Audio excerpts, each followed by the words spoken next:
नमस्कार। Patna high court regular मजदूर interview की पहली और सबसे जरूरी क्लास में आपका स्वागत है। अगर आप इंटरव्यू का नाम सुनकर थोड़ा भी घबरा रहे हैं ना, तो यकीन मानिए अगले कुछ मिनट आपकी सारी टेंशन खत्म करने वाले हैं। मैं जानता हूँ, आप में से बहुत से लोगों ने स्किल टेस्ट तो पास कर लिया है, बहुत बहुत बधाई। पर अब इंटरव्यू का नाम सुनते ही एक अजीब सा डर लग रहा है ना? देखिए, चिंता की कोई बात नहीं है। ये डर बहुत स्वाभाविक है। और अच्छी बात पता ही क्या है? इस आखिरी पड़ाव को पार करने का तरीका ना बहुत ही सीधा और सरल है। सबसे पहले तो एक गलतफहमी को अपने दिमाग से निकाल दीजिए कि इंटरव्यू बस एक फॉर्मेलिटी है। नहीं, ये कोई आम बातचीत नहीं है, बल्कि ये वो आखिरी और सबसे अहम पड़ाव है जो सब कुछ तय करेगा। यहाँ आपकी एक छोटी सी चूक भी आपको रेस से बाहर कर सकती है। तो सवाल ये है कि आखिर इंटरव्यू में होता क्या है? इसे समझना बहुत जरूरी है।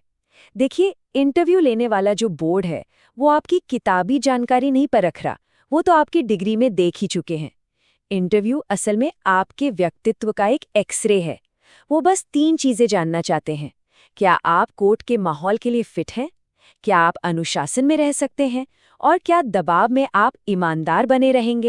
ठीक है, तो चलिए अब इस बात की गहराई में चलते हैं। इंटरव्यू में कामयाब होने का सबसे बड़ा सीक्रेट जानते हैं क्या है? सामने बैठे बोर्ड के दिमाग को पढ़ना। अगर आप ये समझ गए ना कि वो आप में क्या ढूंढ रहे हैं, तो समझिए आधा काम तो आपका वहीं हो गया। पहली और सबसे जरूरी चीज है भरोसा। जरा सोचिए, कोर्ट में कितनी गोपनीय फाइलें, कितने जरूरी दस्तावेज होते हैं। उन्हें एक ऐसा इंसान चाहिए जिस पर आंख बंद करके भरोसा किया जा सके।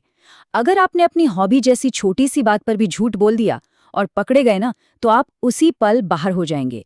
ईमानदारी सबसे ऊपर है। दूसरी चीज जो वो देखते हैं, वो है अनुशासन। देखिए, कोर्ट एक ऑर्डर बेस्ड सिस्टम पे चलता है। वहां हर काम नियम से और सीनियर के आदेश से होता है। अगर आप इंटरव्यू में ज्यादा स्मार्ट बनने की कोशिश करेंगे या किसी बात पर बहस करने लगेंगे, तो बोर्ड को लगेगा कि ये व्यक्ति ड्यूटी पर भी प्रॉब्लम खड़ी करेगा। और तीसरा गुण है स्थिरता। बोर्ड ये पक्का करना चाहता है कि वो जिसे नौकरी दे रहे हैं, वो कुछ महीने बाद नौकरी छोड़ कर ना चला जाए। वो आपके जवाबों से ये समझना चाहते हैं कि आपको इस नौकरी की वाकई में जरूरत है और आप इसका पूरा सम्मान करते हैं। अब बात करते हैं उस चीज की जो इस इंटरव्यू को इतना सीरियस बना देती है, और वो है नंबरों का खतरनाक खेल। ये सिर्फ पास या फेल होने का मामला नहीं है, बल्कि आपका एक एक नंबर आपकी फाइनल रैंक तय करने वाला है। इंटरव्यू कुल 20 नंबरों का है। हाँ, सुनने में ये शायद कम लगे, लेकिन यही 20 नंबर आपकी पूरी मेहनत का फल तय करेंगे। यही आपकी किस्मत बना भी सकते हैं और बिगाड़ भी सकते हैं। और यहाँ पर सबसे जरूरी बात, जरा ध्यान से सुनिएगा। अगर आपको 8 से कम नंबर मिले, तो आप सीधे फेल हैं। कोई फर्क नहीं पड़ता कि आपने स्किल टेस्ट में टॉप ही क्यों ना किया हो। जी हाँ, 7.5 नंबर का मतलब है आप सिलेक्शन की प्रक्रिया से बाहर। तो हमारा टारगेट सिर्फ पास होना नहीं होना चाहिए। हमारा असली लक्ष्य है 15 से ज्यादा नंबर लाना। यही वो स्कोर है जो आपको मेरिट लिस्ट में हजारों लोगों से ऊपर ले जाएगा और आपकी सीट एकदम पक्की कर देगा। चलिए, अब आगे बढ़ते हैं और कुछ उन अफवाहों और गलतफहमियों को दूर करते हैं जो अक्सर उम्मीदवारों को बहुत डराती हैं और उनकी तैयारी को ना गलत दिशा में ले जाती हैं। सबसे बड़ा वहम तो यही होता है कि सवाल बहुत मुश्किल पूछे जाएंगे, जैसे किसी बड़े अफसर के इंटरव्यू में पूछते हैं।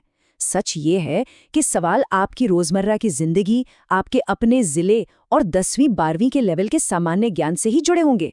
तो घबराने की तो कोई बात ही नहीं है। एक और बहुत बड़ा डर होता है अंग्रेजी को लेकर। कई लोगों को लगता है कि भाई इंग्लिश में नहीं बोलेंगे तो नंबर कट जाएंगे। ये बात बिल्कुल गलत है। आप साफ और सरल हिंदी में जवाब दीजिए, ये पूरी तरह से ठीक है। अपनी भाषा में आत्मविश्वास दिखाना ज्यादा जरूरी है। तो इन सभी बातों को समझने के बाद सवाल ये उठता है कि आखिर कामयाबी का रास्ता है क्या? इसका एक बहुत ही सिंपल सा फॉर्मूला है जो हमेशा काम करता है। तो वो सफलता का सूत्र क्या है? देखिए, बहुत आसान है। पहला, एक रूपता। मतलब जो जानकारी आपने अपने फॉर्म में दी है, वही बात आपकी ज़बान पर होनी चाहिए। दूसरा, सरलता। अपने जवाबों को सीधा और आसान रखिए। और तीसरा, अनुशासन। बोर्ड और कोर्ट की गरिमा का पूरा सम्मान कीजिए।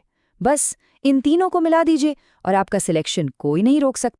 ये तो बस एक शुरुआत थी। अगर आप पूरी तरह से तैयारी करना चाहते हैं, जिसमें क्या-क्या सवाल पूछे जा सकते हैं, बॉडी लैंग्वेज कैसी होनी चाहिए और हर छोटी बड़ी बात पर गाइडेंस चाहते हैं, तो हमारा पूरा कोर्स और गाइड ज्ञानमंच.com पर मौजूद है। और अंत में बस एक बात हमेशा याद रखिएगा, कोर्ट का इंटरव्यू बहुत ही पारदर्शी होता है। आपका अच्छा व्यवहार और आपकी ईमानदारी ही आपकी सबसे बड़ी सिफारिश है। इसके दम पर आपको ये नौकरी जरूर मिल सकती है। बस अपना आत्मविश्वास बनाए रखिए।